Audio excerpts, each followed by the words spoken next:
You are listening to the Pencil and Paper Podcast Network.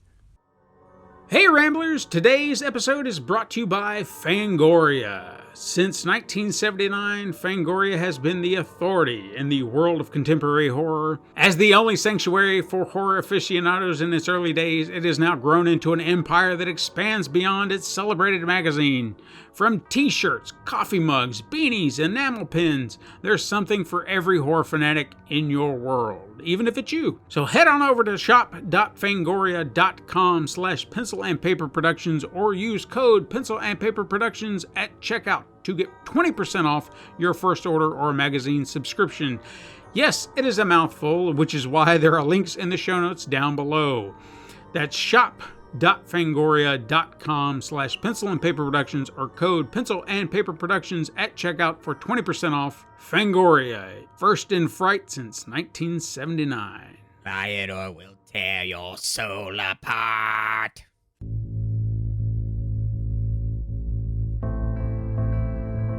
You're listening to the Horror Ramblings podcast, the show about all things horror.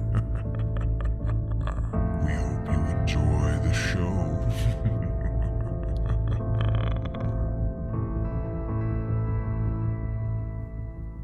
Welcome to the Horror Ramblings podcast, the show that is about all things horror. Today's show is brought to you by the Mad Carnival. Bring your kiddos and we will take care of them, if you know what I mean. This is your host, Lester. How you doing, people? And I'm joined, as always, by the incomparable, astounding, amazing Stephen White. How are you doing today, Stephen? Doing pretty good. I don't have your level of intensity, but I'm doing all right. Yeah, I don't know. I woke up on the right side of the bed, maybe the wrong side of the bed. I'm not really sure today. It doesn't help that I actually got off at the foot of the bed today. Oh, okay. So maybe that's what it is. Could be. I'm a little thrown.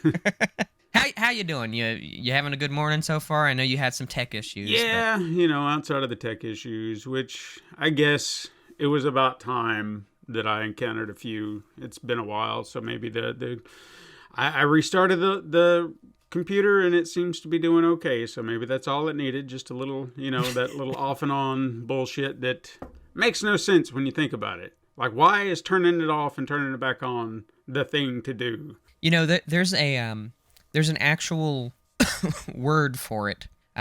When you hit something to make it work, it's a type of mechanics, and they have a name for it and everything. I can't think of what it is off the top of my head, but I was talking to somebody about it the other day, and I was like, that's the type of mechanic I am. I am fully trained in that. I will hit shit until it works and make it work. So every time I see something like that, I'm always reminded of a line out of, I think it's The Lost World, Jurassic Park, where... Yeah. I can't remember the actor's name right off the top of my head, but he's been in a lot of stuff, and he was like the tech guy along with everybody, and I think Vince Vaughn character or Jeff Goldblum is sitting there smacking the hell out of a radio or something. He's like, violence, technology, not good bedfellows. And I was like, yeah, okay, yeah. So I always have that in the back of my head. That's fair. Anyway. Oh, man. Anywho, I know you normally find all the fun news bits. I do want to say one thing that I hope you're excited about. I know you're excited about the movie. Godzilla Minus One. Yes. There have been some critic reviews of it so far. On Rotten Tomatoes, it has 100%. It has a perfect score right now. I take that with a grain of salt because it's Rotten Tomatoes. And some of that could be fan responses and whatnot, those who've actually got to see it. But I've heard pretty good things. I mean, just through the grapevine. I mean, there's a guy that I watch on YouTube who does like these real big deep dive history lessons into Godzilla films. I mean, he has done one for every movie just about, if not all of them. So, and he goes hard. I'm talking like hour-long documentaries just chronicling the making of these movies. And I stumbled upon his page one time. I think it was the very first time I had COVID, believe it or not.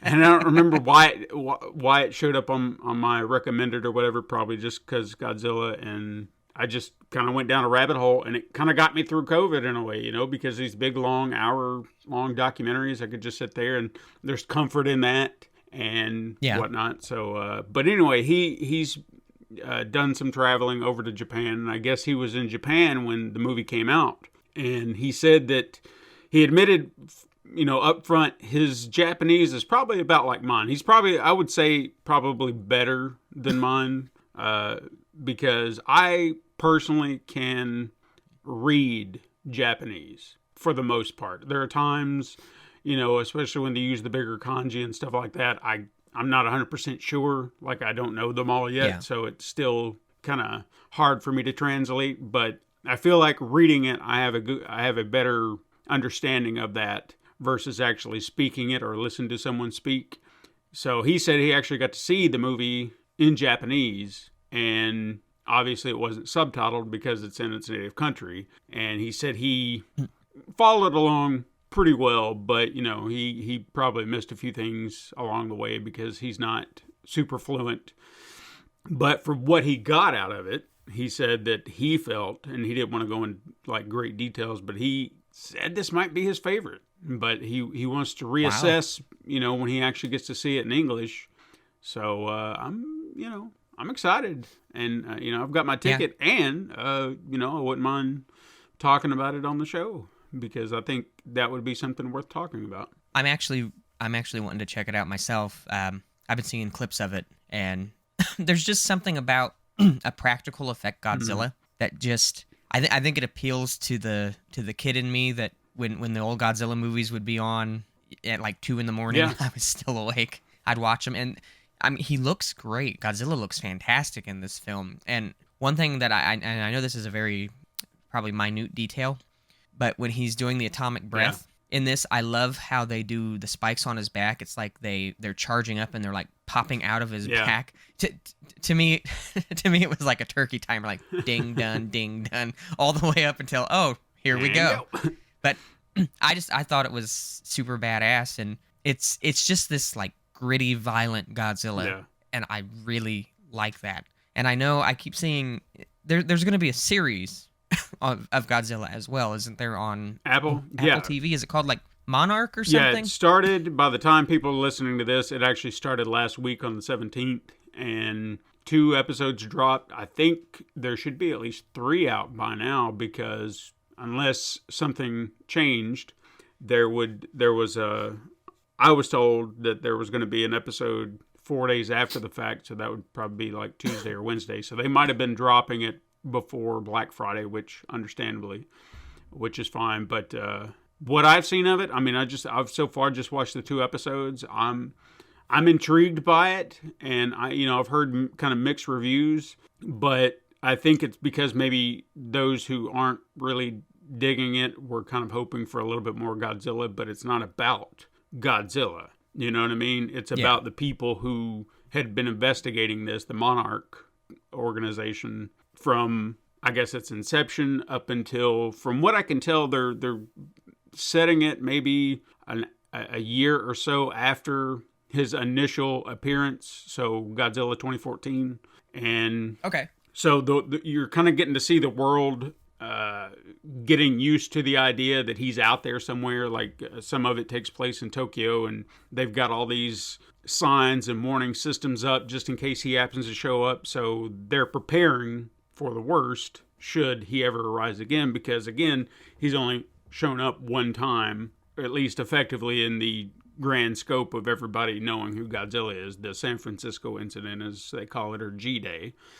And I don't know, I kind of like how they're doing it, because they're bouncing from the past, and then they'll come back to what is ostensibly the present day, with 2015, and they just kind of go back and forth telling the story about people who were involved and other people who were kind of involved today, and how all of it intertwines. And I'm curious to see how it's going to play out, because I'm really, really curious if this might not tie into the next movie somehow. Yeah. But I don't know that for sure. And even kind of the way that they're laying it out, for me, it's raised some questions. You know what I mean? And I don't want to say too much for anybody who wants to watch it, but from what I'm getting out of it, I'm like, okay, so you're positioning a character to be very important, but I have no context as to why as of yet. You know what I mean? And then when you start seeing the past of one character, like Kurt Russell's character, or I guess Wyatt Russell plays the character, and then Kurt Russell plays current day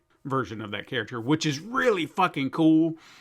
Obviously, you know, because they're father and son, but it's even more amazing when you actually get to see it play out. Because when I heard about it, I was like, oh yeah, that'd be cool. But they'll do a flashback at one point, and you're seeing Wyatt. And then you cut to present day and you see Kurt, and you're just like, holy shit, he does look like his dad. It just blows your mind because you just thought you just looked at this guy, and now he's an older version of him, and it's uncanny as hell. But I think it's cool that they were able to do that. But yeah, I'm digging what I'm seeing thus far, and I'm excited to see where the show goes. But again, it's about the people, it's about Monarch. So if you're upset that Godzilla's not in it, or at least in it a lot, I can understand that. But again, it's not Godzilla / Monarch. It's Monarch, you know.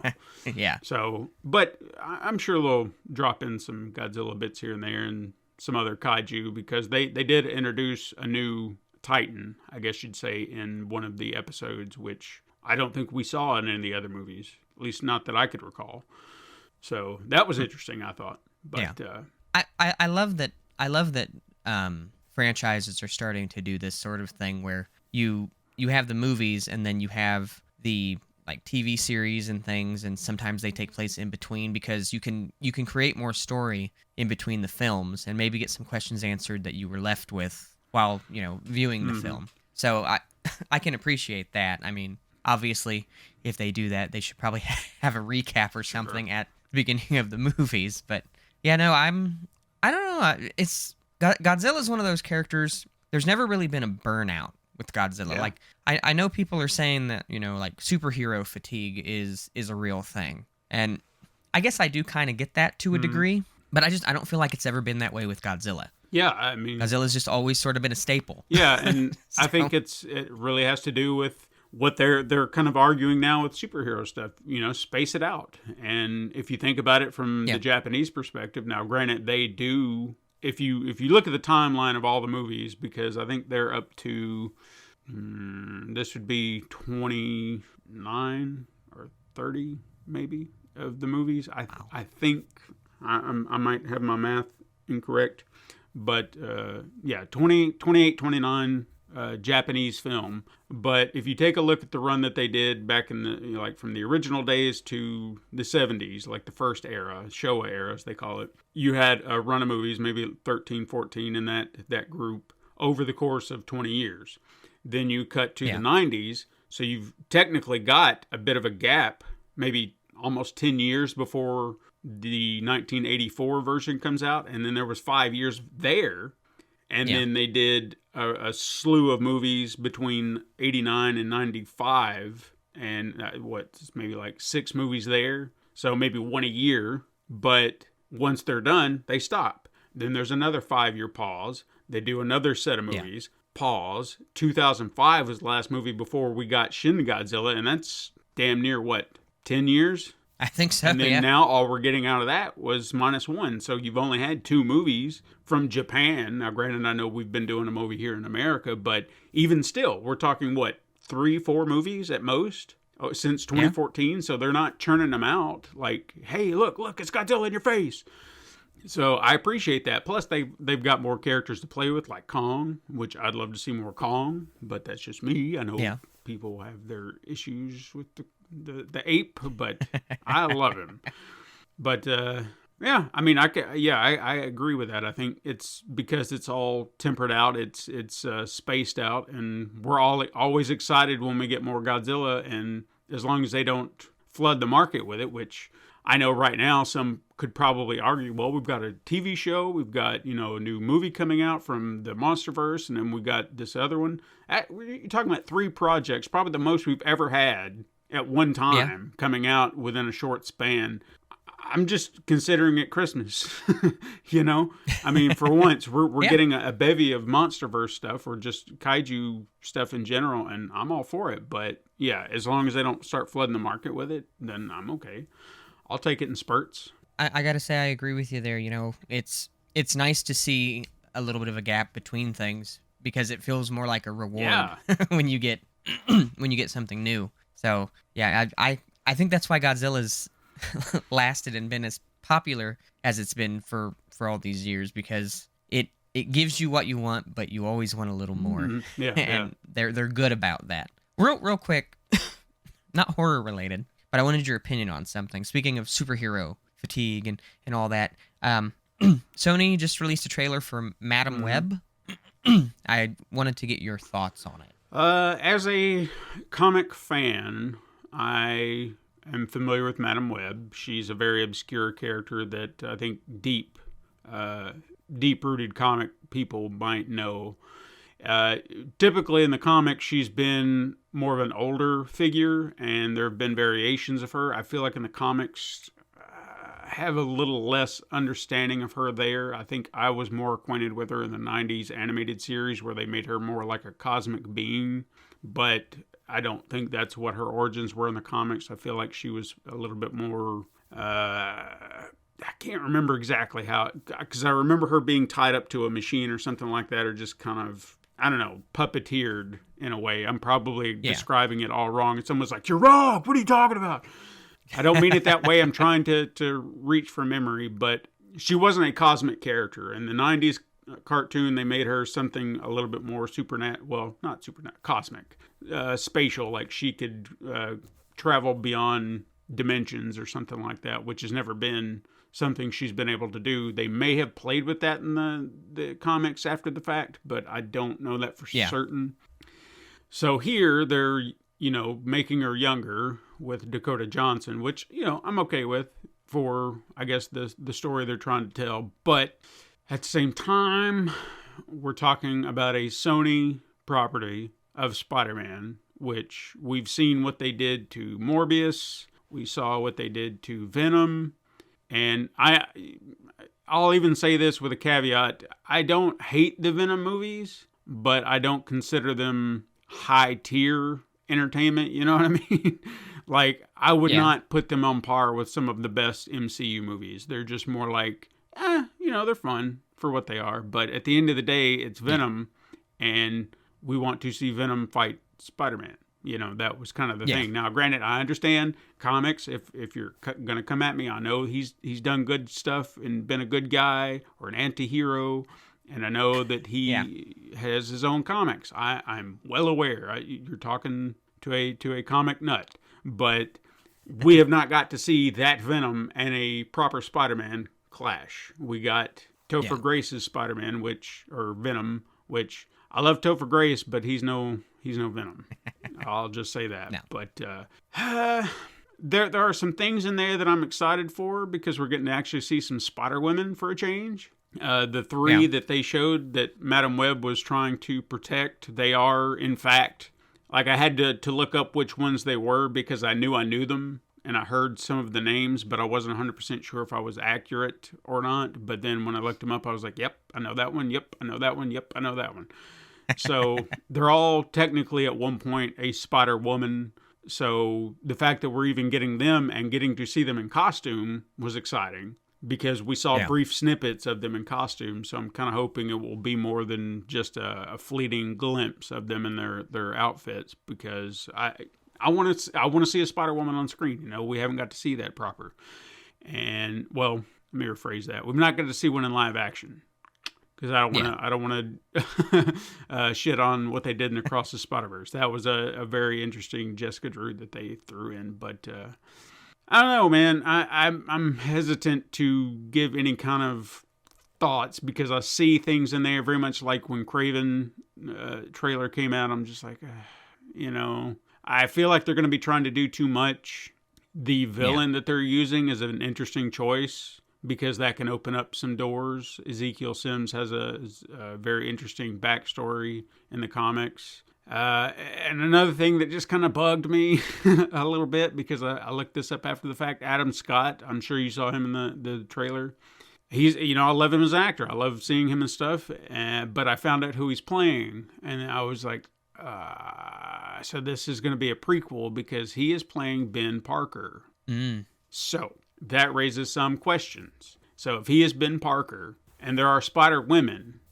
Where does this fall into anything? You know what I mean? Because or is it its own standalone thing that's, there's multiple Spider-Verses, maybe they're bringing that into live action? That is a very real possibility, because they did do some light connections with the Spider-Verse movie, like we saw Miguel O'Hara reference the events of Spider-Man No Way Home, technically, and then there were a few other little nods to other Sony-based Spider-Man movies, but this would have to be its own universe where... Yeah, so you planted the seed, but now that just causes a problem, because now you're saying that this world does not have not necessarily. It doesn't have to be a Peter, because we know Gwen's a spider. Jessica's a spider. So this would have to be one where Peter does not become Spider-Man. It would have to be one of those. And, okay. So, yeah, you just... Not trying to make you fall down a rabbit hole, I promise. Yeah, you made me think about it for a minute. So, yeah, that would have to be the thing, because if Ben is in it, then May is in it. And if you're basically saying that Peter's not going to be Spider-Man at this point. So you've got 3 Spider people, 4, matter of fact, but no Spider-Man. So, interesting. I didn't think about it, but yeah. Okay. Real quick before we move on to the next little news thing. Fun fact, I don't know if you know this or not. Madam Web in the 90s cartoon is voiced by Stan Lee's wife. Yes, indeed. Wasn't sure if you knew that or not. I'm sure you probably did, but for all the listeners out there. Yeah, there's a line in the very last episode where Spider-Man is Madam Web drops Spider-Man to meet Stan Lee, and just kind of a little meta moment where Stan gets to actually talk to Spider-Man, and as they're kind of leaving that dimension, Spider-Man says to Madam Web, she's like, that Stan Lee guy is pretty amazing. She's like, I particularly have a fondness for him as well, or something to that nature. So it's, her way of saying I love my Stan, or something like that. So I thought that was a nice little wink for people who might know, or even those who don't know, when you find out after the fact, they're like, oh, that's cool. That episode also has one of my favorite lines from Stan Lee. Spider-Man leaves, and he's up on the roof still, and he's like, how do I get down from here? That's a fun series. If no one's checked it out, I highly recommend it. Oh, definitely. Most definitely. More news, I'm sure. Sorry to interrupt and kind of go off on the deep end there. Was there any other news you wanted to kind of put out there? Because I only had like 2 other things that I sort of wanted to mention. Yeah, so. I've got a few little things, mostly trailers and stuff like that. But I do want to touch on Thanksgiving real quick. I know that's a movie that we both want to see. It's getting some solid reviews, man. I'm excited to see it now. Like, one that I read said that it was like the cast was solid, and I mean, who's the is it Patrick Dempsey is in that movie? I think, because I was trying to remember the big face that was in the movie, and I feel like it was him. But they were just like, the cast is solid, and they said that the kills were very impressive, mainly because, and maybe I don't know this 100%, but the way they made it sound, they used a lot of practical effects for the gore and stuff like that, and said this should be a guide on how to do practical effects and do them effectively. And I thought, wow, okay. So that was exciting.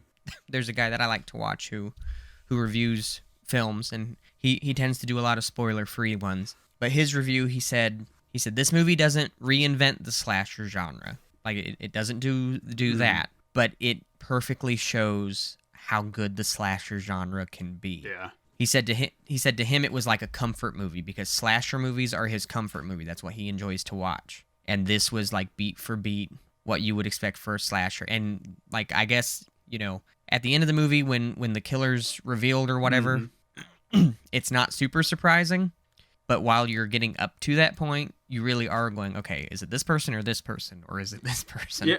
So it does keep you going. I did hear, or I read something, that it was being not a 1-to-1 comparison, but Scream vibes. I heard, was a nice little way of kind of putting it, and I thought, okay, because I didn't think about that at all. But I guess if it's not some supernatural killer, it would be something like that, something Scream-esque. And they even said that same review, they were just like, this is I guess the character's name is John Carver, is your Freddy Krueger type, but it says consider them a modern day killer, and says they hope that killer has more time to shine in future films. So, I mean, from everything we're hearing, I mean, it's just like, that's solid, You don't hear that very often, especially for slashers anymore. Yeah, it's definitely going to be worth a watch. Oh, yeah. I feel like they try to overdo slashers these days. What Wes Craven always used to say, keep it simple. Yeah, I mean, there's nothing to it. Just tell a compelling story with compelling characters. And have good kills. Yeah. I mean, they said genuinely some of the best gore gags of the 21st century and should be celebrated. That's high praise, right there. Man. Yeah, right there. That's a point for me right there to watch it. I mean, man. Yeah, I was excited when I saw the first trailer when he took the corn cob holders and jabbed them in the girl's ears. Yeah, that was just, ugh. I know we joked about that because I am not that well coordinated. I would probably get one ear and then get the temple or something, and it'd be all bad. But, yeah, outside of that, like, I'm looking forward to seeing that, and I'm hoping it'll show up on a streaming platform. I know I should go out to the theater and support it. I know, but it's not easy for some of us, God damn it. Speaking of movies that are coming to streaming, I know a lot of people have been bashing on this movie, but I'm still interested in checking it out, and that's Exorcist Believer. It's apparently dropping on Peacock next month, so buckle up if you haven't seen it already, I guess. I don't know. I want to judge it for myself, I mean, I hear all this stuff, and I get it, and I probably will agree to a point, but why not? I mean, just give it a watch. I was excited. It might not be for everyone, but that doesn't mean that it's not good. Yeah, I mean, it's the same with any other horror film. I mean, when people start getting divisive, and genuinely so, David Gordon Green is just going to be vilified from here on out, thanks to Halloween, and now this. And I'm even curious if Universal and Blumhouse are going to stick to their guns with what they were planning, or if they're going to pivot. Because I keep hearing rumors that they're going to change course because this movie didn't do like they wanted it to. And I just feel like it's such a disappointment when you have studios who want to interfere with a vision. Like if you had, I genuinely believe he had a clear path, very much like Halloween, of something he wanted to do from beginning to end, and they're going to change it all because, this didn't make money. Well, okay, and maybe they need to. I don't know, but it's bullshit as far as I'm concerned. So you sent me this, and I wanted to talk about it. Apparently, The People Under the Stairs is getting a remake, and when I was reading the article you sent me, or the thing, it said from Monkey Paw, and I thought, Monkey Paw? Why do I know Monkey Paw? And it just didn't hit me, and then I looked it up, and it said Jordan Peele's company. I was like, oh, shit, well, yes, okay, I'm down. Because this would be the second Wes Craven film no, this is not. Maybe I'm getting it mixed up. This would be the first. But he was involved, or at least his company was involved in Candyman, which was Clive Barker. That's where I'm getting my shit. But still a classic slasher. Yeah. But I think this is a smart choice because this is one that I don't think a lot of people remember. I think it gets often overlooked, and the content, his company and himself, if he chose to direct it, he'll take it into some deep lore and really spin on it. And in the original movie, Craven casted the movie the way that he did for particular reasons, but the overall story was basically, these people that were keeping these kids, not only were they psychopaths, they were racist to a degree and everything else. They didn't think that the community would care that an African American child went missing. Right. And I think especially in today's society, with a lot of the racial stuff and everything, doing a movie like this now, I think will hit harder for people. And I love that Jordan Peele, and I feel like when he does films that are remakes of horror films that we've all loved, like Candyman, he does pay enough tribute to the original films that I think it makes people go back to them. Yeah. So I'm really hoping that this gives the original film as well another chance to shine. Sure. Because it is such an underappreciated film. It's a great film, and it actually has one of my most favorite upsetting scenes in any movie. It's when the daughter helped the little boy and she gets blood all over her dress and all over herself, and the mom's like, "You ruined your dress. We have to wash you clean." And the water is steaming hot. I mean, there is steam coming up off of it, and she throws her in the tub, and that girl just lets out this... That girl deserves props for that performance. She lets out this blood-curdling scream, and I remember watching that, and I was like, not even feeling like I was watching a movie anymore. It physically caused me pain. But yeah, it's just, I am so excited for it. Yeah, I can't wait to see what he does with it, because I think he'll bring a lot of nuance to the conversation, a lot of like deep cuts to how the story is being portrayed. And I think it'll hit a lot harder. Not to say that what Wes did was not impactful in a way, but Jordan will go for the juggler. You know, he'll make it really, really unsettling in the ways that I feel like it needs to be. It needs to be looked at and viewed through the lens that it was trying to go through, but you have someone who can go that extra step that Wes was probably teetering the line on.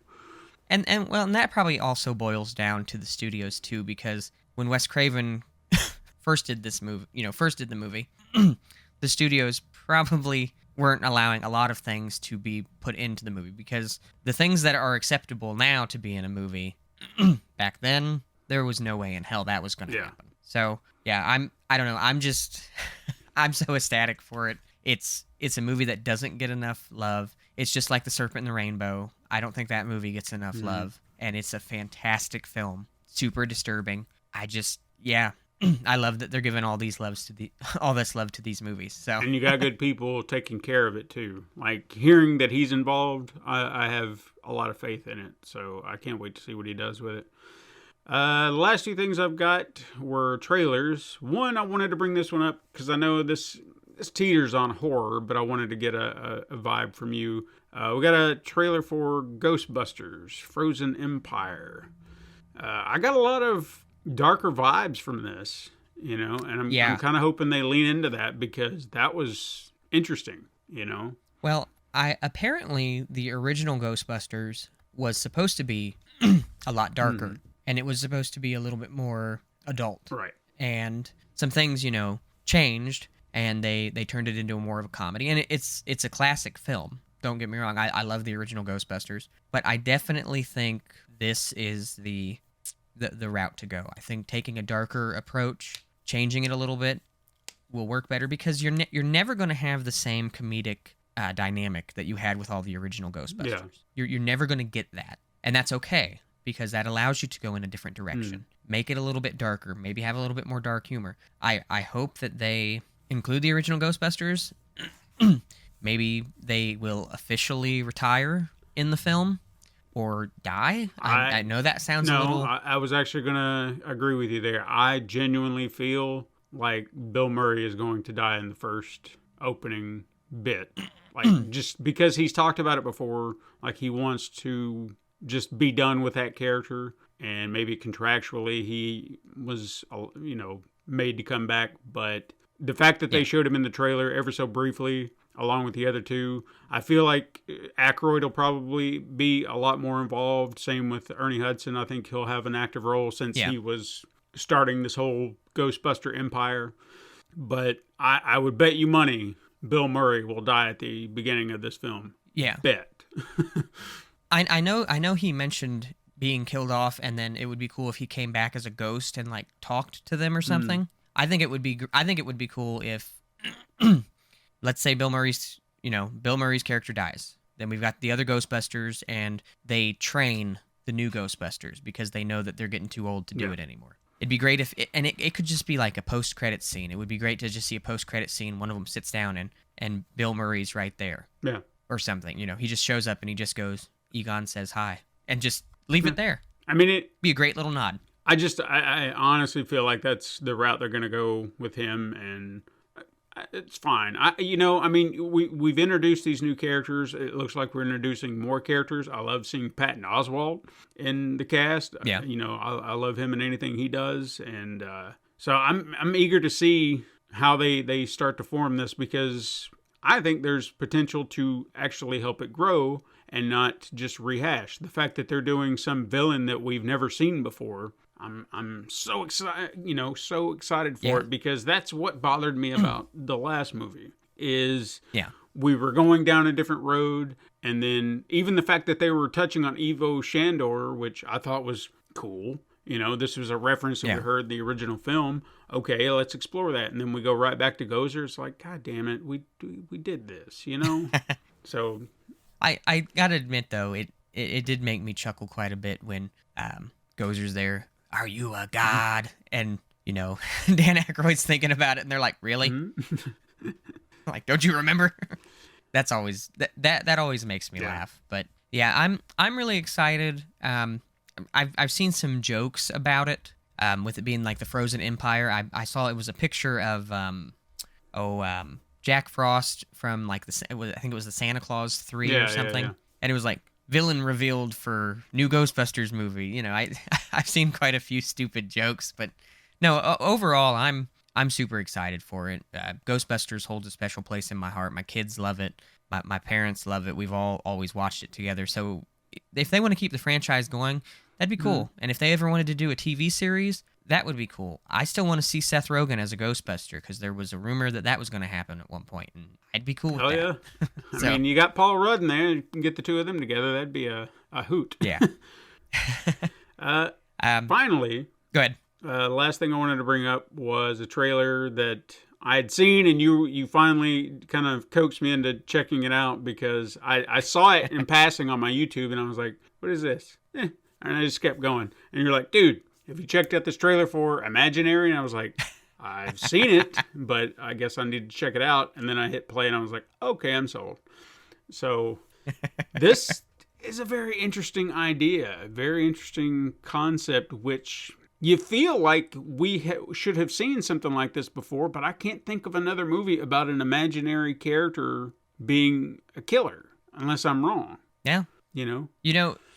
As funny as it sounds, this reminds me of the idea that you and I have been writing out. Ours is obviously, I would say, different in quite a few aspects, but the overall aspect of, and quote unquote imaginary friend making kids do awful things.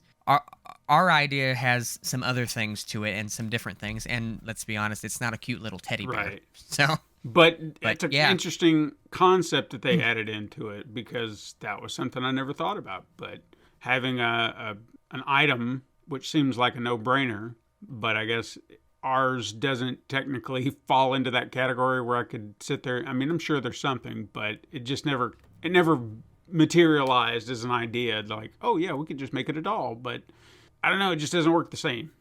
This for what this is, I get what they're trying to do. Yeah, and I gotta admit, in the trailer you see the little bear like covered, and I'm like, is this teddy bear really gonna like get up and walk around? Is this gonna be like one of those situations?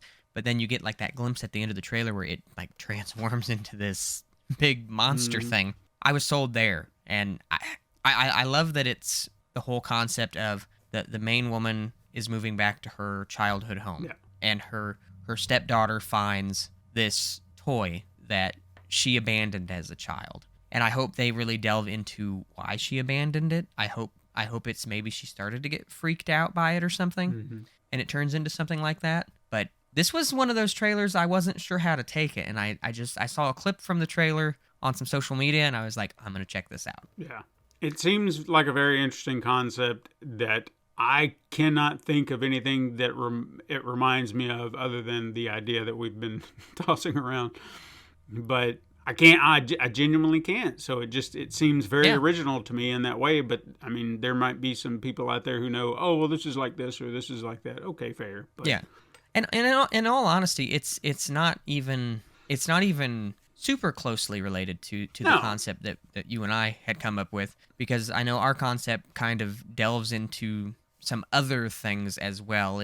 It's a much larger thing that ours delves into, but this with the kids and the whole imaginary friend. The only other film I can think of that sort of, as funny as this sounds, there's a Disney movie that's called I think it's called Don't Look Under the Bed, Mm-hmm. And the only reason I say this is the only reason it sort of reminds me of that a little bit is when they mention that when the imaginary friends get abandoned, they become something sinister. Okay. And in this Disney movie, it's when you abandon your imaginary friend or you forget about them, they become a like a boogeyman. Oh, okay. So, vastly different things. This was a this was a 90s Disney kids movie. And then we've got this fucking horrifying teddy bear. But I don't know, the teddy bear let off like Annabelle vibes to me almost. Like it's just a mask for something else. Yeah. I don't know. I'm excited for it though. There's been a lot of really interesting looking horror films. And I like that it kind of feels like horror movies here more recently have been sort of going out into left field. They've been thinking outside the box with them. And that's what they need to do because we don't need the same remake of the same horror movie 50 million times. No, we don't. So it's nice to have something original. And I agree. This year has almost seemed like a horror renaissance. Like we're starting to get some solid movies come out. I knew we were in good shape when Saw X was coming out. Like I knew there were some decent movies before that. But when I found out that Saw X was coming out and Tobin Bell was back, come on. Yeah. And I gotta admit, he's like 80 now or 81, and he's still rocking. It's I'll give him credit all day. It's amazing that he's been in so many things, and yet this is what he got known for. Like when I look back on his filmography, sometimes I'll spot him in a movie pre-Saw, and I'm like, holy shit, it's Saw. And he's a phenomenal actor. He's fantastic in everything I've seen him in. So. Interesting way. But yeah, that's all the news I got. If you had anything else you wanted to add. No, but I know we were just shit-talking about, them remaking 50 million movies. But I guess a good way to segue into today's topic is to say that today's topic is actually about a remake for a movie that came out in 1988, a movie that I think doesn't get talked about enough. And is it a perfect movie? No, not by any means. But it is one hell of a fun film to watch, and that is the 1988 version of The Blob.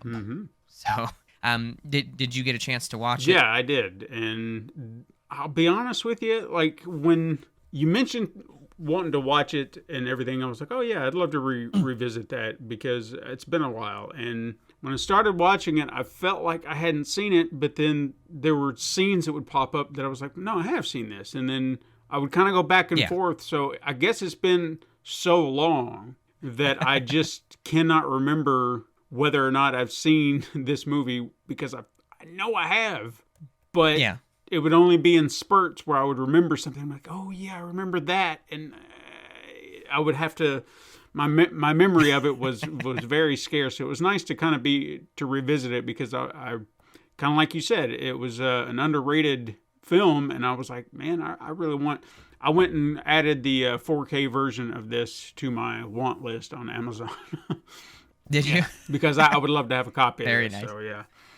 So I just real quick, I just want to say this. I know you always have so many facts about things, which I gotta say right now, I appreciate that because I just ramble on about things. But the biggest reason I think I love this movie, I just want to say this real quick, is you have a little bit of a build-up, and it's a little slow there in the beginning, but you get about 20 minutes into this movie, and it's a freaking roller coaster. Yeah. Like the action, once the action starts, it does not let up. You might get a quick break to breathe. Yeah. But then it's right back to the action, and that's what I love about this film. It doesn't waste any time. It gives you a story, as good of a story as it can give you.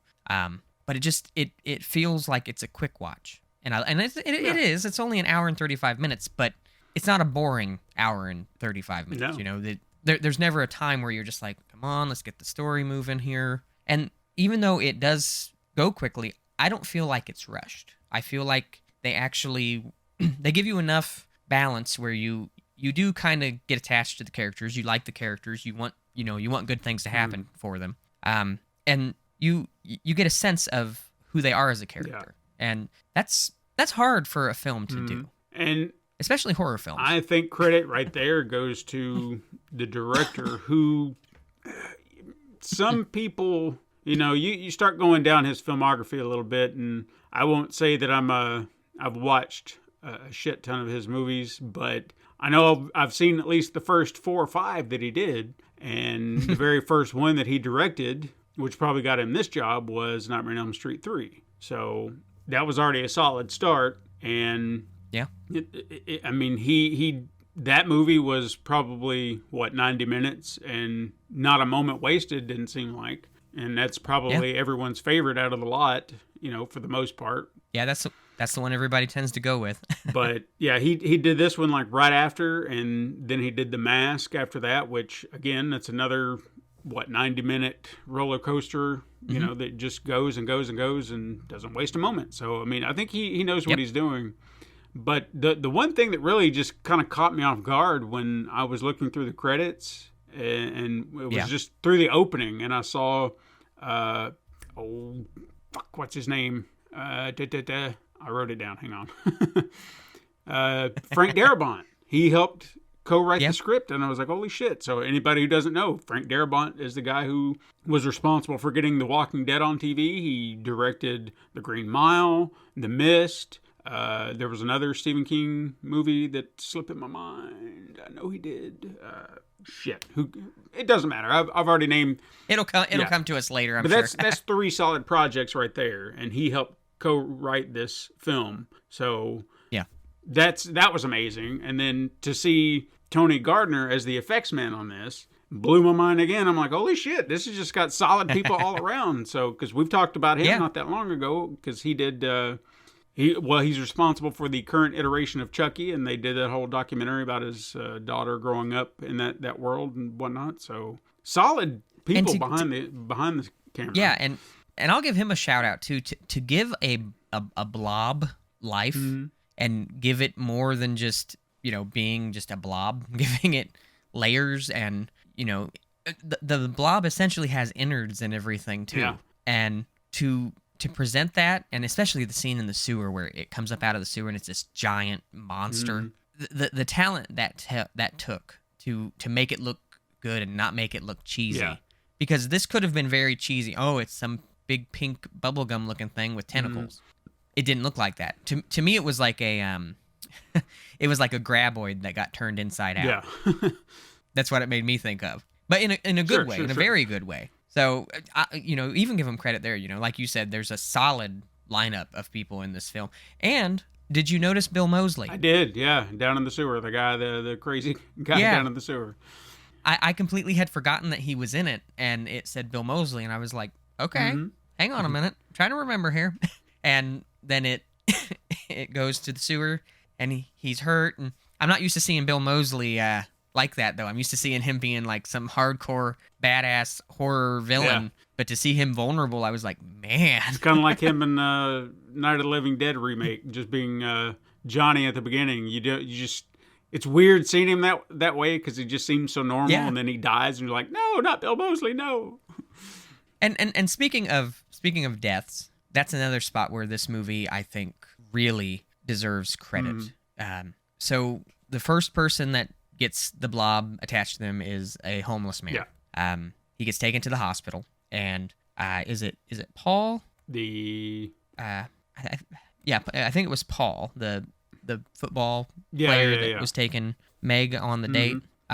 They're the ones that accidentally hit him or whatever, and take him to the hospital. And Paul goes out to get a drink for Penny. Well, Meg, I keep calling her Penny because her last name's Penny in the movie, but he goes out to get a drink for Meg, and he notices that something, the guy's moving kind of funny, and he gets the doctor. I'm sorry, but the scene before he gets the doctor, that's pure nightmare fuel. Sure. When the homeless guy turns, and his eyes are all white and he's swollen. But he goes, interrupts the doctor. There's a man dying in here. They go and they pull back the thing, and he's just melted. Yeah. Just you see that and you're like, holy shit.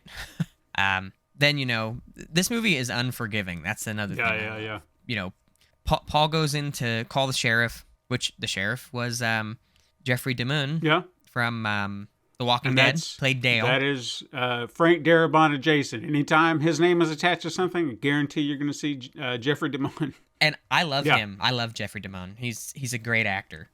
He always gets a raw deal, I feel does. like, though, because even in this movie. But back to the scene, though. So Paul is calling the sheriff, which is Jeffrey DeMunn. He calls the sheriff and he's like, "There's a man that's been murdered here." Yada yada yada. You see the blob back on the back wall, and then it comes up onto the ceiling, and it falls on him. You hear him scream. Meg comes in to save him, and I don't know if a movie scene has ever just made you think, like, oh my God, I wonder how much pain that person was in. He's being digested alive. Yeah. She grabs his hand, which is not in the blob, and his arm gets completely ripped off, which is just insane. She hits her head, and one thing that always drove me crazy, the blob was already eating him, and she fell on the floor and passed out, but it didn't eat her. Yeah. That always just made me kind of go, huh. Maybe. But I don't really mind it because he had a snack. He was just like, I'm full. Yeah, you're lucky. He was good at the moment. Yeah. So all that stuff's happening there, and then the blob, escapes, and I cannot think of the guy's name. I think the guy's name's Fred. Fred is making out with a chick in his car. Oh yeah, that you talk about being a 80s scumbag. Yeah. And to Erica Eleniak. For God's sakes, man, she was like, I had the biggest crush on her. Still do. I think she's gorgeous. And son of a bitch. I don't think she deserved what she got, because he goes to the back of the car to mix more drinks so he can take advantage of her. He opens his little box, and he's got all those rings because he tells the girls, you got my ring, that means you're my girl, Well, the blob gets into the car, and basically it starts digesting her from the inside, I would say. And he thinks she's just passed out, and he's unbuttoning her blouse. Yeah, goes full-on rapist. Yeah, full-on rapey. Like, yeah, let's do this. And he sticks his hand in her shirt to cop a feel, and the blob starts popping up out of her body and wraps around him, and then she turns, and her face is, like, exploded out, and you got the blob, and it just... It's gory. It's great. I felt bad for her. I legitimately felt bad for her. But when that happened to him, I was like, well, fuck you, my guy. You got what you deserved. Yeah, she should have been a victim in that situation. She didn't do anything wrong. She was about to be raped. Yeah. I mean, goddamn. Yeah. And that again, that's one of these things with this movie. I'm like, Jesus, like the blob doesn't care though. It doesn't care if you're good or you're bad. There's even a scene in the movie where a kid gets killed. Yeah. The blob just does not care. Let's see. After that, they kind of follow Brian and Meg a little bit, which I know I said this off mic, but I'm going to say it again. To me, the guy's name is Kevin Dillon. He's the actor that played Brian. He really let off, to me, Ethan Hawke vibes. Like, when I first turned on the movie and saw him, I was like, man, that kind of looks like Ethan Hawke, but I know that's not him. Yeah. I mean, Kevin Dillon, I want to actually talk about him for a minute because... Yeah, go ahead. He's a lot more prominent, I guess, or at least got some prominence at some point in his career. I think Wild Things, that movie with Kevin Bacon, Neve Campbell, was a big one for him that kind of upped his star, and then he was on Entourage for a while, and I think that also did him a lot of good.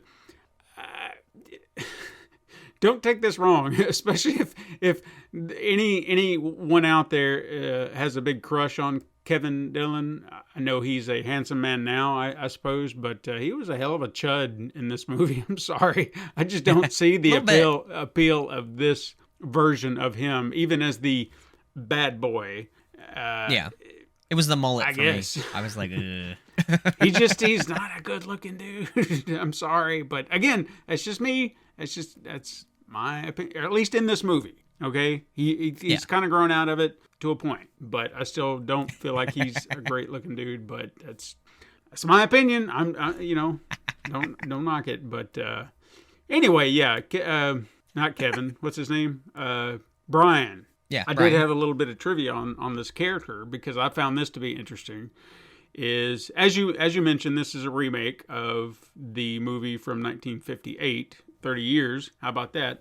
I didn't even realize that at first, but that movie starred Steve McQueen, who I don't think he was quite as prominent an actor at that point in time, because I think he really got his run in the 70s, 60s, 70s, doing shit like Bullet and The Italian Job, and I might be misconstruing. I know there's another one, Thomas Crown Affair, I think was one of his. Anyway, point being, his son, Chad McQueen, was actually offered the role of Brian, which would have been, I guess, the version of the character that, not quite by name, but it would have been that character from that movie, essentially just remade into this. But apparently he did not like the script, so he said no. Yeah. But it's just, I guess that's something that people have their own differences. I know that I remember reading some reviews for this film that came out, I guess, when it initially released, and there were some critics who were just like, this is a gross, nasty, version of the movie, and how dare they? And I'm just like, that's quaint. It's like, so, because at the time, if you think about it, this came out, what we say, in 88, so this would have been about the time where the censors were all like, everything's gory, won't you please think of the children? Oh, yeah. And this movie did not hesitate. No. Which I appreciate the hell out of. Because, I mean, this was a unique take on the material. I mean, we're talking about a movie, again, 1958, we're talking about, a run of these horror movies like The Fly and Them and just all these creature feature type stuff. So they came up with a simple concept and did a movie, which back in the 50s, I'm sure they probably just used some gelatinous goop or something like that. I'm sure I could do the trivia, but we're not talking about that movie. And so they come at it 30 years later and say, okay, well, what could we do to make this, work now? And like you said about the effects, I mean, it's just so interesting what they do. And even as I was watching the movie, I mean, dated as it can be at times, it still looks good, and for a horror movie of this age, that's even more impressive because they weren't given budgets. So no, and the only time that I ever really noticed like things that looked a little weird, there's a part where the blob kind of jumps, and I mean it fully comes off the ground, and I think it jumps into some water, and the splash looks a little weird, and there's a few little like stop motion things that look a little mechanical, a little more than they should, but with everything going on, I think it actually contributes to the film. It definitely gives it a feel of its time, and I think there's just a bit of nostalgia for me personally that it just hits the right notes where you're just like, man, I remember this type of stuff. And I think that's what was so enjoyable watching it again, is just being reacquainted with a movie like this of its time. And all the innovative ways that they did what they could do, and it's impressive, and you don't see it very often anymore.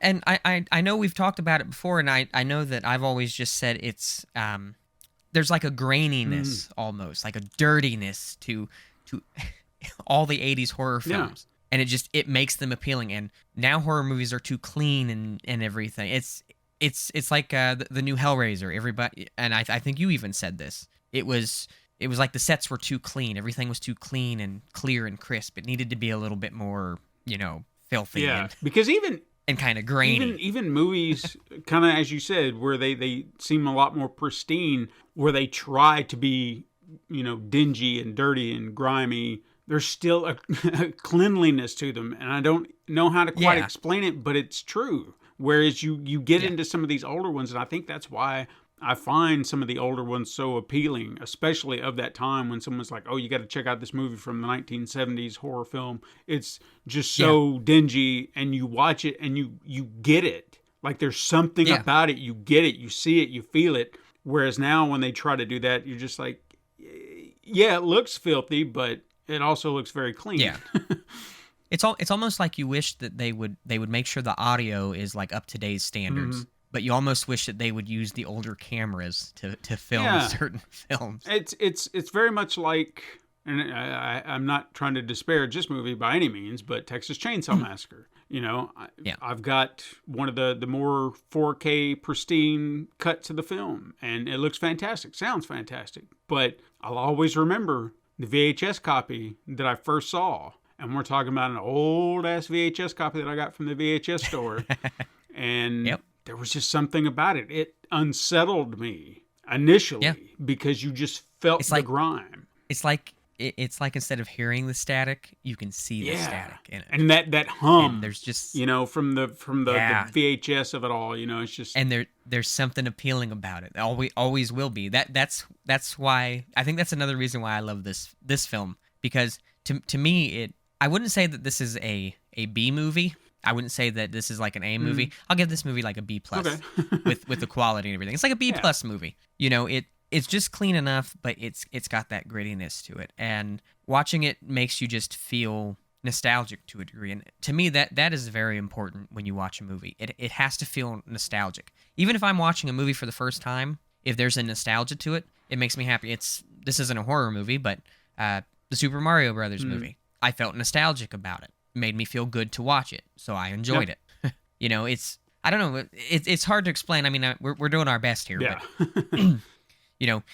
it's just the overall look and everything, the effects, everything in this film. One of my favorite effects in this film is so Fran, who the sheriff has a crush on, she's fed the kids and she's at her diner, and the sink is backed up because the blob has gotten into the sewers and into the plumbing and everything. And I can't find the actor. I can't find him. But the gentleman that was working for her. Yeah, I can't remember what his name was. I feel bad. I can't remember. But he's plunging the sink. He's like, I'll get it. Don't worry about it. I'll get it. Being a nice guy, being a good worker and everything. And he's like, I'll just reach my arm down in here. And it grabs him and pulls him into the sink. Yeah. And keep in mind, this is a very quick scene that this happens. He pulls his hand down, and then, he's got his hand down in there. He pulls his hand up, and everything's okay. His hand's a little slimy, and he's like, what is that? And then, boom, it comes out, grabs his face. He's screaming. Fran runs in. She starts screaming. The kids come in, and he gets pulled. He's being dissolved alive, and he's getting pulled down into the sink. It's gory. There's blood spraying up everywhere. The sink bulges up because he's not quite dissolved all the way. There's blood leaking out everywhere. And then the next thing you know, the blob shoots up out of the sink and all hell breaks loose. The kids run into the freezer where we learn that the blobs, and again, some people might be like, oh man, we found out way too easy what its weakness is. I don't think so. I think it's, I'm glad that they had that little nod where it showed it come into the freezer a little bit. It didn't like the cold, so it ran off. So they don't flat out come out and say right then and there that that's the weakness. They just, we see it as the audience and we're like, okay, maybe that's something that's going to be useful later. And while they're in there, Fran runs. She gets into a payphone to call the sheriff's office, and the blob starts to get on top of the payphone, which to me, watching that scene, I didn't find the scene necessarily terrifying, but I felt for her. Yeah. Because you knew what was happening. It's like, I can only imagine how terrified this woman is. And then when she finally gets through to the sheriff's office and goes, I need to talk to Sheriff Geller. Oh, well, he went down to the diner. And then you see him in the blob. The blob killed him off screen. Again, Jeffrey DeMunn, I'm sorry, man. You always get killed and stuff. But, she sees him and then she screams, and then the blob finally gets into the payphone and, just obliterates. Yeah. The kids I think run off, or they're getting ready to run off, and the blob's just kind of doing its thing. And the pastor, who I thought was kind of creepy, Reverend Meeker. Yeah, he was an actor. When I looked at him, I was like, I know that guy, and I had to look him up. I know I'd seen him in a few things, but I guess the one movie that stuck with me the most was some movie called Opportunity Knocks with Dana Carvey. Okay. Which, not to get too sidetracked, but my heart goes out to Dana Carvey. I don't know if you heard about his son this week. His son died of an overdose, and 32 years old, 33, I think. Looks just like his dad, too. It's heartbreaking. So, heart goes out to Dana, man, because I love that man so much. But anyway, he was in Opportunity Knocks, and that's where I knew his face, because I'd seen that movie enough, and I was like, I know this gap-toothed motherfucker. Have you seen Ferris Bueller's Day Off? I'm sure you have. Yeah, and he's He's apparently the English teacher. That's right. That's right. Because what time? And he's just doing that boring speech, and everybody's just kind of staring at him like that one dude. Yeah, I remember. Oh yeah. But yeah, he definitely has a. Well, you know, if the Vatican came out and was trying to protect him from certain things he might have done to little boys, you wouldn't be surprised. Yeah. No offense to the Yeah, actor. he let off that vibe. And you know, in the scene in the pharmacy where he's talking to one of the kids, which is a hilarious scene. It's real awkward, and then he's like, "You want ribbed or regular?" Because the pharmacist brings out and he's like, "Oh, those are for my friend, yeah." And then turns out that the friend is going to the house to meet Meg, and that's Meg's dad. Yeah. And it's funny too. He puts his paper down, he sees the boy, and the first thing he goes is ribbed.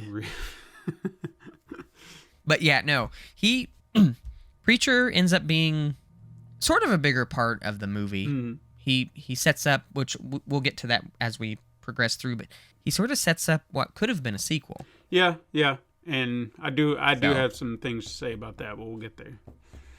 So he sees the Blob for the first time. The Blob like runs off or slithers off or whatever you want to say.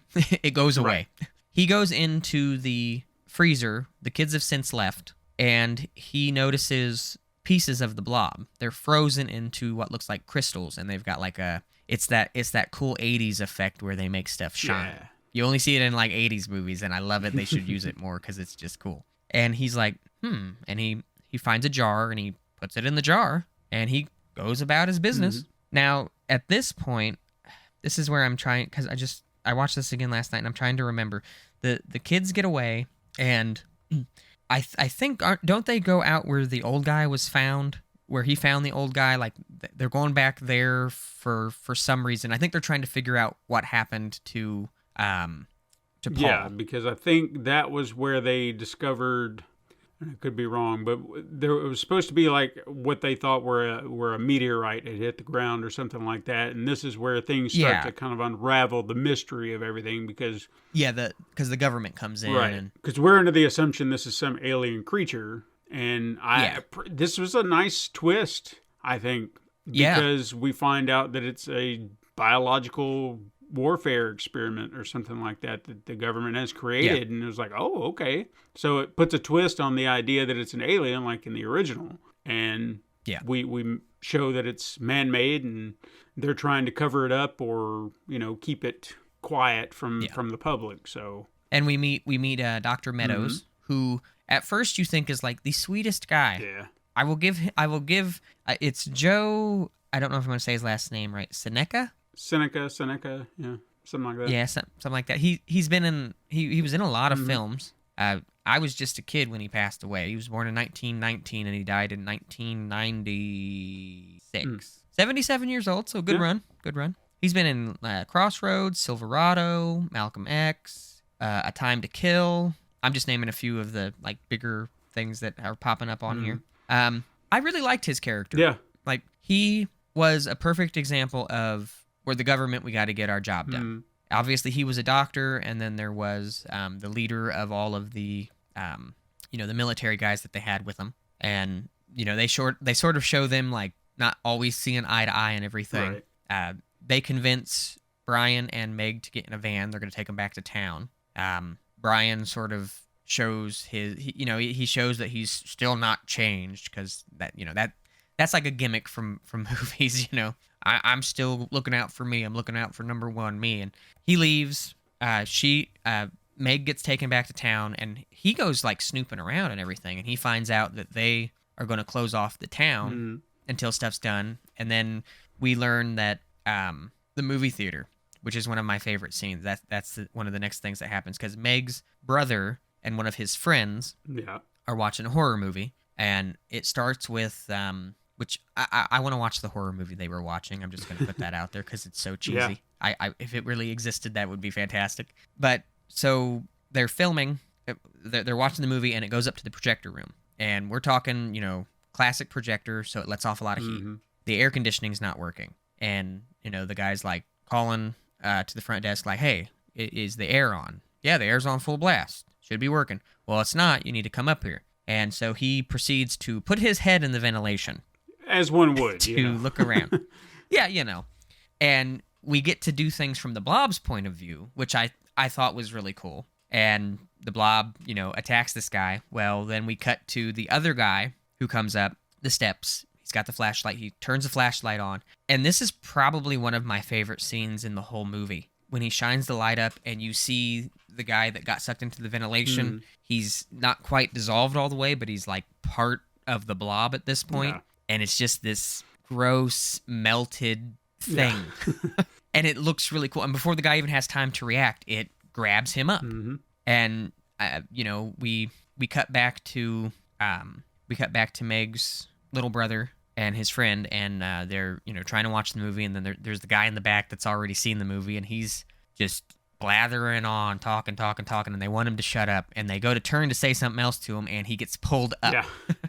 And this is when the Blob just goes ham on everyone. It splatters all over the wall. The projection turns that pink color, and all hell breaks loose. This was one scene where, talking about the effects being just a little weird, but it works. The way when they make the Blob spread on the back wall, it almost seems glitchy to me, but it works because I feel like it's an unnatural sort of movement, and you would expect a alien creature or a scientifically created creature to sort of do things that weren't normal because it adds to the discomfort. Obviously So I'm guessing Meg has an older brother or a brother that's around her same age, because the one usher is telling the kids Mom and them will kill me if they let if they knew that I let you in here or whatever.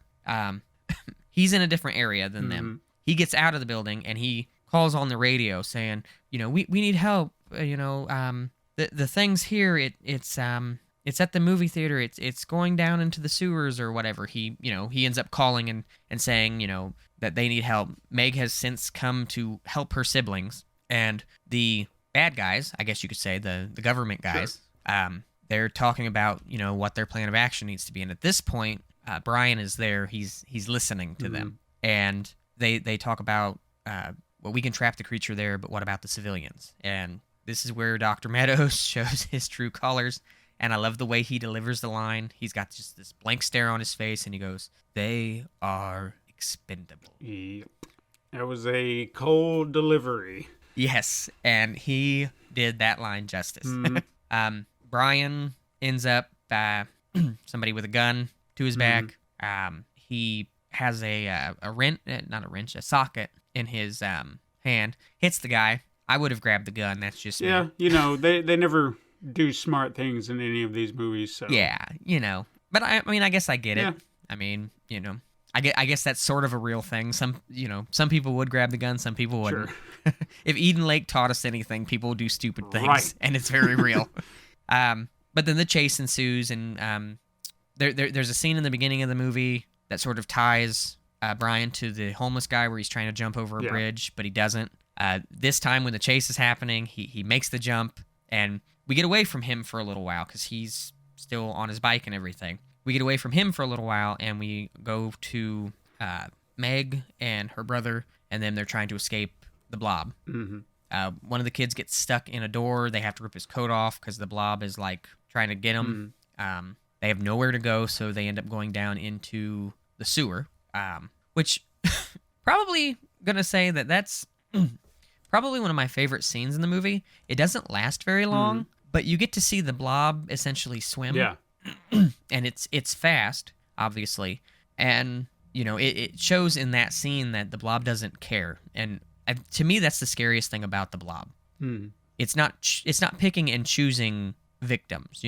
Any other horror movie, some horror movie characters won't kill kids, or they won't hurt babies, or they won't hurt animals. The Blob is just this mindless eating machine. Yeah. Whatever gets in its way, it's gonna eat. It starts eating the rats because they're in the sewer, and there's rats floating on garbage, and all of a sudden they start going under, and they're running to try to get out. And Meg's brother's little friend, I cannot think of his name, and I feel awful, but he gets pulled under the water. And again, another thing, it's one thing to kill a kid in a movie, but to show it, which he gets popped up out of the water, and he's melting. All of his skin is melting, and it's a great effect. I paused it I was like, I need to see this. And I know that might sound morbid, but I paused it just because I wanted to see the effect. It's morbid as shit. I bet. And then you think about it, and you're like, this is a kid. This is a kid that, this is happening to. It's like, man. But it's like you said, it's if they had a way to discern, like the Blob was just like, well, I can't kill a kid, then you've completely defanged this entire thing, because it's not a thinking creature. It is just, like you said, probably a single-celled organism that's just consuming. That's all it knows to do. Yeah, food. Yep, food. Need food. That's the only thought going through its head. And then, when Meg sees that he's done for, she's like, fuck it, I'm out. She and her brother are climbing up to get out of a sewer opening. She's not able to get out of it. She's a little too big to get out of it. She tells her brother to go get help. And the Blob is like coming up out of the water, and it has this big opening. It looks like a porn star's vagina that's been used too much. It's just this monster of a thing. And then the military shows up, and they are dumb enough to shoot at it. Sure, as they do. And I don't know necessarily if the Blob can feel pain. I don't think it can feel pain, but I think it can feel the bullets hitting it. And to me, it's like, oh, there's food over here. Yeah. So it turns its attention to them, and she holds on for as long as she can, and then she kind of falls into the water, and she knows that it's coming back, so she's trying to climb out of a little like runoff, and she's struggling because there's water dripping down and everything, and the Blob is there, and it's reaching its tentacles trying to grab her, and Brian shows up, which good for him for knowing his way around the sewers. I'm just gonna that's another thing where you're like, well, that's kind of a plot hole, but at the same time you're watching like, I don't give a shit. He found her. That's all that matters. He was hanging out with the one dude, the homeless guy. He's probably searched this town over once and twice. Just probably he seems like a is a wanderer, I guess. Yeah, and I mean, he is kind of he's the troublemaker, loner, so he probably hangs out in all kinds of places. Which I feel like that was the point of his character being that, because it was really a lot of the things they do in this film, which I give them a lot of credit for, is they twist your expectations of who you think these people are. Because Brian, he's the bad boy, so you expect him to be the kind of the rough and rowdy guy who's probably going to die at some point, and maybe even you think he's going to be the hero at some point after they make a turn, but then they even twist that, and he's not technically the hero of the story if you think about it. No, and that's why I'm putting it out there into the universe. Meg Penny should have a spot on a mountain somewhere for some final girls that are actually badasses, because everybody expected her to be just a dumb cheerleader, and she proved everybody wrong. Yeah. She was resourceful. She was quick. And that's the thing I appreciate about this movie. This movie is just quick. It just keeps going. And it's a roller coaster ride. And the whole time, Meg is just rolling with the punches. She's doing everything she needs to do. And as far as I'm concerned, she's one of the strongest characters in this whole movie. Absolutely. I mean, she obviously has her moments where she gets rattled by everything, but she keeps her composure for the most part. I mean, she's like, I got to deal with this. I got to get away. So props. And I feel like it's a gradual thing. Like in the first death in the beginning, when Paul dies, and she and Brian have that first conversation in the diner. Yeah. She's really upset. Everything else, we start to see sort of a different side of Brian. He's trying to be like this hard ass. He makes her cry. He upsets her, and then he goes over and he apologizes to her. And like we see a sweet side to him, and we're like, okay, there's more to him than you think. And then she has her moment. She cries, but then she gets her composure back. She's like, we have to figure this out. And right there, that was so much character development in that one scene that they don't waste any time in this movie. All the time that they put into this movie means something. Yeah. Even the stupid scenes in the movie theater where the kids are kind of just joking about stuff. Could you have taken that out of the movie? Maybe, but it doesn't hurt the movie at all. In fact, I feel like it helps get you a little bit more acquainted with the kids. So when it makes you feel for him. When that moment happens with Eddie later on, you're just like, oh shit. So you thanks, I couldn't remember his name. Yeah, but I mean, it's I feel like it's integral just so you have some compassion for these characters, because I think that's a problem that a lot of movies have when they try to trim it down. They're trimming the wrong things. Yeah. You have to explain certain elements to make the overall narrative work, and even as fast as this moves, nothing about the scenes or anything that they may or may not have cut out. It's tight. It works. The narrative is intact, and you never feel like, well, why did this happen, or why did that happen, or I'm confused. Something's missing. There's nothing missing. Everything's just going at a pace, and it works. Yeah, and I appreciate that because, and I know we've had this discussion a lot. Some movies are coming out and they're 2 hours long, and you sit there and you watch it and you go, why was this 2 hours? Sometimes when you watch them, they're completely perfect at 2 hours. Everything is used. Everything is perfect. Then they cut some stuff from some movies, and you're like, if they wouldn't have cut these scenes, you find out later that they cut all these scenes, and you find out what the scenes were, and you sit there and you go, man, if they wouldn't have cut this stuff, this would have been so much more meaningful. Yeah. But, like you said, this movie does a great job at using its time wisely, and it really lends itself to making you care about the characters. Even you said it was Eddie. Yeah. Even his death, it hits hard because we get to see them just being kids. Yeah, exactly. And that they're just kids. I mean, obviously, you know they're kids anyways, but being at the movie theater with them for that short moment before everything happens, it shows a little glimpse of their innocence, of them just being children. So it's more impactful in that regard. But back to Brian real quick and Meg. So they're in the sewer. Brian decides to be brave, and the Blob's kind of blocking the tunnel a little bit, so he goes on out, gets the bike up over the Blob some. They end up crashing the bike, but they're both okay. Yeah. And they're running, trying to find a place to hide, and that's when they run into Bill Moseley. He's hurt. He's messed up. He's like, I know a way out, and they're like, well, you're going to take us. You're going to take us to the way out. And so they go, and there's a manhole cover, and Dr. Meadows is there with the military and everything, and they're like, we're coming up, and Dr. Meadows is like, seal it. Yep. Just as a stone cold guy, just, man. They put the cover on, and they park a car over it where the wheel is on it perfectly, which whoever was driving, I'll give them kudos, because that seems like it would be a little more difficult to do than what it was in the movie. And then Bill Moseley has a fucking rocket launcher, and they use that to get out, and I love it because Brian, is on the radio, and he says something smart right before he blows it up. And the only thing about that scene that kind of made me go, they blow it up, and everything was on fire in there just a moment ago. And they crawl out just a few seconds later, and I'm like, wouldn't the metal handrails, for the ladder, wouldn't that be kind of hot? Yeah, you think. But again, it's one of those just like little things, like that would be just me nitpicking, But they get out, and then it's a whole big thing. And I gotta say, I really appreciated the whole idea of Dr. Meadows turning the town against Brian, saying he's infected and he'll spread it to you. I love seeing that because that is something that you would really probably see in a situation like that. Absolutely. Using fear to control people. And, well, let's see here. The government using fear to control everyone so they can get what they want. There we go. And, it all gets heated, and apparently the Blob did have a little bit of a moment. I don't think it liked Dr. Meadows all that much. Yeah. Because it pulls him down into the sewer. He can't fit, obviously, because of his suit that he has on.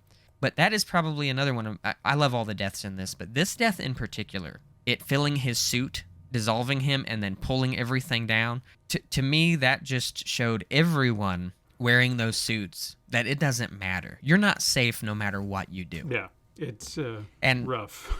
Good, yeah. And I gotta admit, I found the one scene a little goofy. It was after everything happened, and the general's there, and he has his guys, and they think the whole Blob is just right there in the hole. And they all just start shooting down into the hole and everything. I'm like, that's a little ridiculous. Yeah. But, I mean, it was funny. Like, I had a good laugh about it. And then, they throw the charge down, and the whole ground starts shaking. And, what's going on? I think you pissed it off. Another funny line. And then shit really gets real. And the Blob just goes ham on everyone. But this is where we learn something really useful. Something that we as the audience already knew if we were paying attention. But they get a flamethrower out to use against the Blob. I think heat just actually helps it more. Which, I don't know why this never occurred to me, but isn't it funny how this is has its polar opposite to The Thing? Yeah. You know, it loves the cold but is afraid of the heat, and this is doesn't mind fire but can't stand the cold. Imagine if the two of them had a love child. Oh, wow, yeah. Who takes over who in that situation? Whew. Yeah. Oh my God, there you go. The Blob versus the Thing. We need this. But so, you know, the guy's got the flamethrower. The Blob shoots its tentacle over to the flamethrower, makes the flamethrower explode. The preacher gets caught on fire, and Meg, being the badass sweetheart that she is, who I gotta admit, in the beginning of the movie, I didn't think she was super attractive, but by the end of the movie, I don't know what it was. I was digging it, not gonna lie.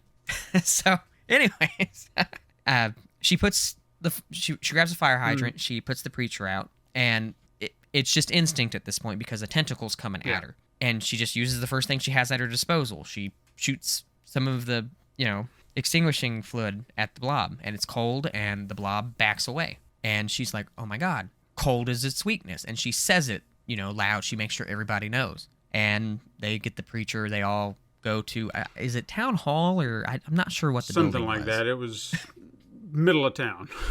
Yeah, so they're in there, they're barricaded, and they're getting everything, you know, taken care of, trying to keep it out. The only law enforcement left gets a brutal death in this scene. Yeah. Which, shout out to Paul McCrane. He's one of those actors that I always feel like this is probably one of the first movies that I can think of where he's not an asshole. But every other movie, RoboCop, you know, that was he was, I can't remember his name. Fuck, I even see the scene and everything where they're saying his name, and I can't think of it. But he's the guy that got melted and then smashed by the car. Oh yeah. He I don't know, anything I've ever seen him in, he's kind of an asshole. ER, he was an asshole, like big time asshole, and even the way they killed him off in that show, spoilers for a show that no one watches anymore, it was like so unceremonious. You're like, God damn, y'all hated him that much? Now I guess in the beginning of this movie, you could say he was a little bit of an asshole, but with the right reasons, because they thought Brian had killed that kid. And I have to admit, the scene where Brian's like, either way, get out of my face, and he gets up in his face, and he's like, what are you going to do about it? And he licks him. I laughed way too hard at that, because I feel like that's something that my kids would do to me. Like, I'd be in their face like, what are you going to do? Like, goofing off with them, and they'd lick my face. Yeah. Like, that's such a kid thing. So, but, you know, he redeems himself in this movie, I feel. Like, he makes the right call, and then you feel bad for him because he gets his back snapped in half and pulled through a freaking hole. And you're just like, geez Louise. Yeah, it was rough.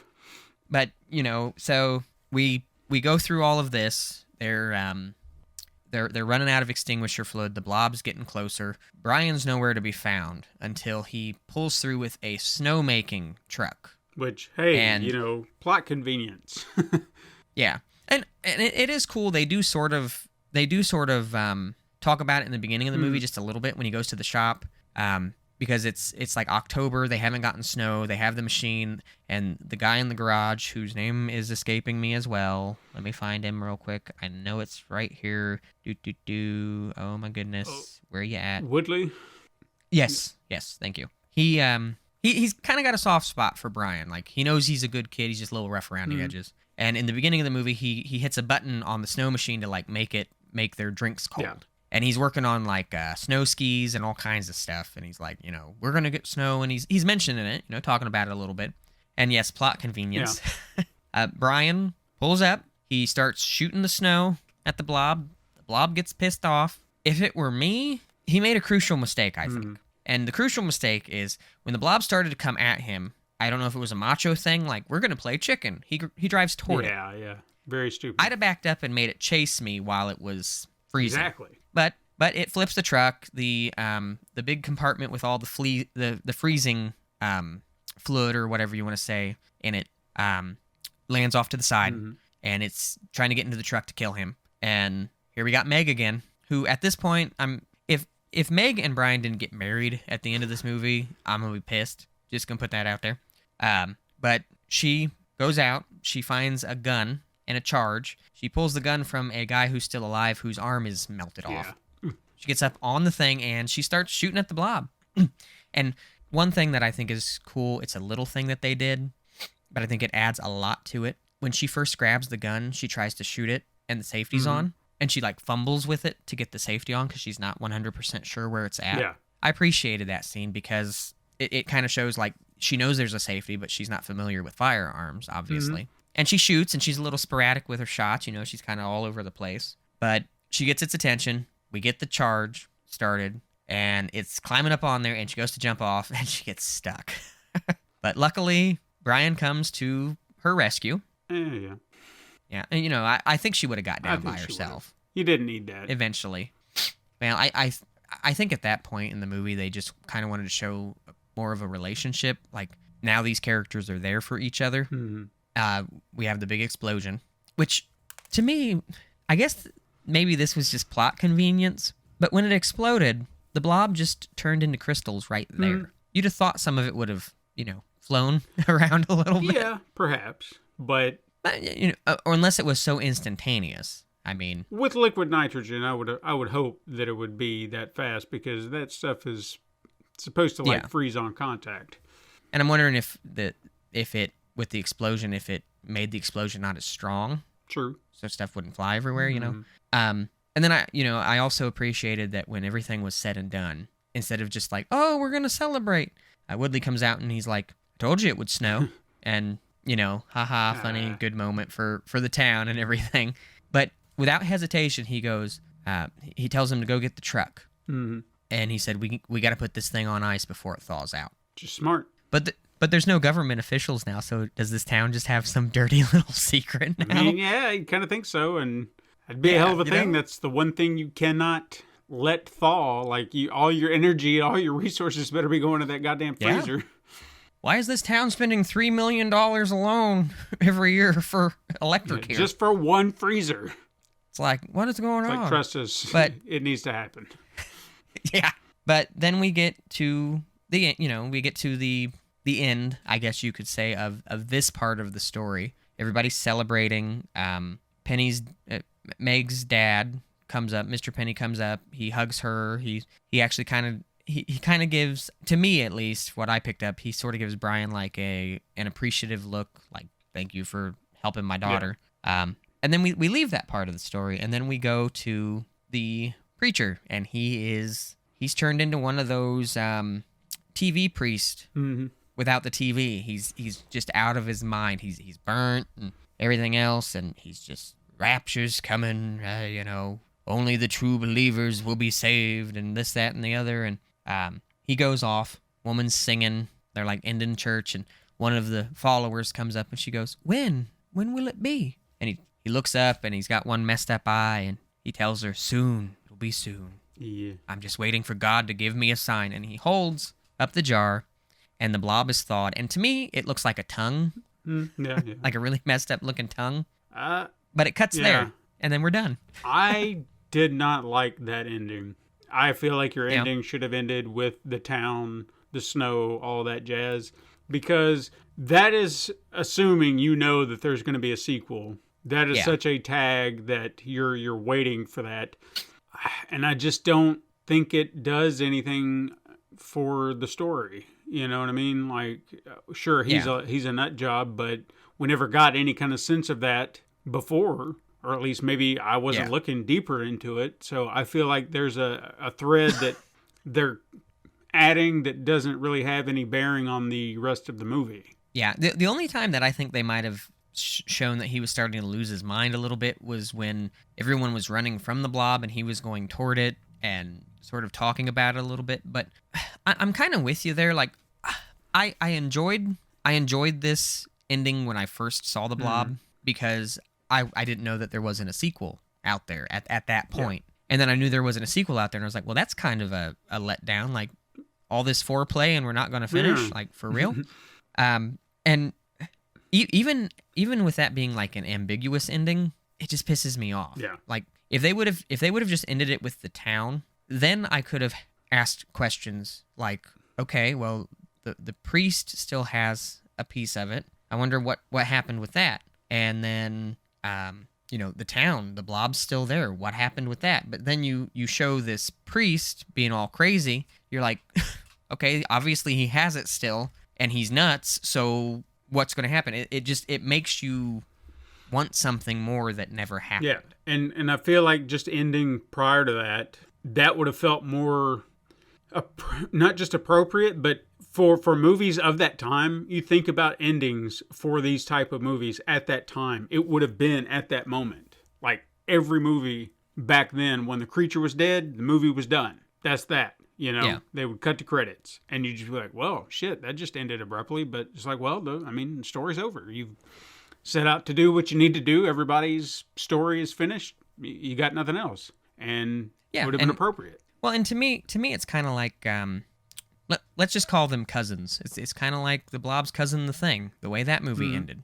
A very ambiguous ending. You didn't know exactly what happened. Now, they did do they did a video game and everything, and that sort of answered everything. But with this, I don't, they never did a video game. Yeah, and who plays anything. the video game? Not everybody's gonna follow those threads. So yeah, it's like, can I be the Blob? Can I be the survivors? it's media that's not readily available for everybody, unlike movies. So yeah.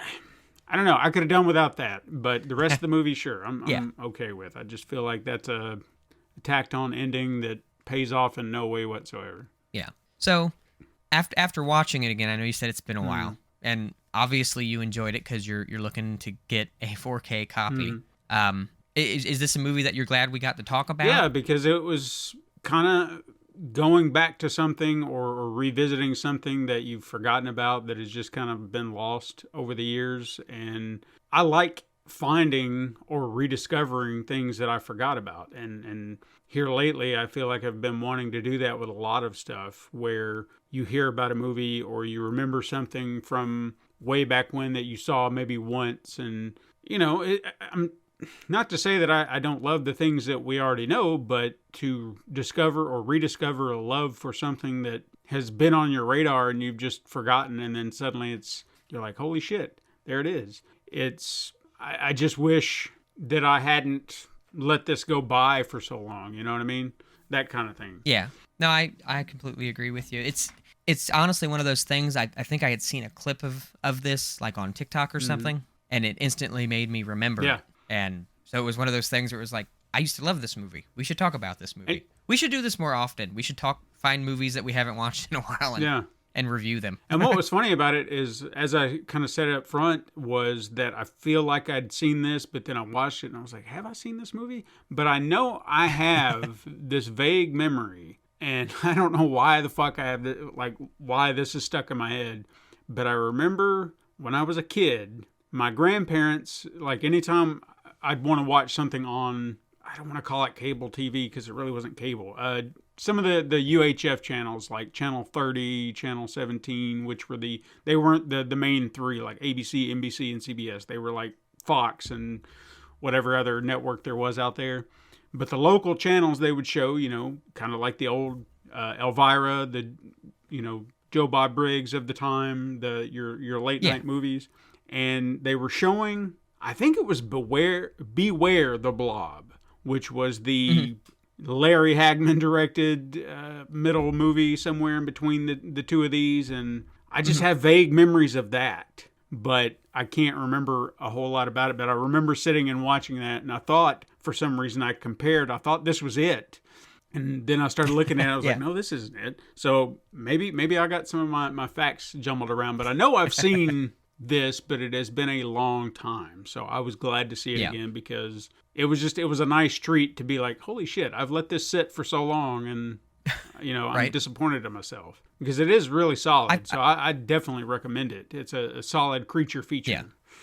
Yeah, and I feel like it's one of those movies, like I would watch this every October, I think, for Halloween. Like it would be in my list of movies to watch. Maybe not on like Halloween night, but random day in October, I want to watch, a random creature feature. I think this would be a good watch. Watch this, then maybe watch The Thing and see what else I could get into. Yeah. But I don't have anything else on this movie other than, like you said, I would recommend it to people because it's slept on and it's a fantastic movie. It doesn't get enough credit. Sure. So, but well, Ramblers, Have you seen The Blob from 1988? Have you seen the original Blob? I don't think I ever have, but maybe we ought to check it out. Who knows? But let us know if you've seen The Blob on Twitter at Horror Ramblings. And if you've got more to say, tweet's just not going to cut it. Send us an email at horrorramblings@gmail.com. If you want to discuss horror with like-minded individuals, join our Facebook group or our Discord room. You can even find us on Instagram, where I posted up an image this past week. Yay, I remembered. If you're feeling generous, want to support the show, you can head on over to patreon.com/pencilpaperproductions. Leave a 5-star review, if you would please, on your favorite podcasting app. It helps the show grow. If you're using Spotify, see if we posted up any questions and polls. Also, remember, you can check out shop.fangoria.com/pencil-and-paper-productions if you want to get a little discount from some Fangoria merch. And finally, if you want a central hub for everything, pencilpaperproductions.com/horror-ramblings. Links are in the show notes. And remember, guys, beware the blob and stay spooky out there.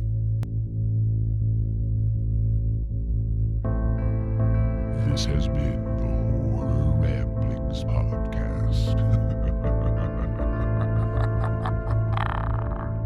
Join us next time for even more.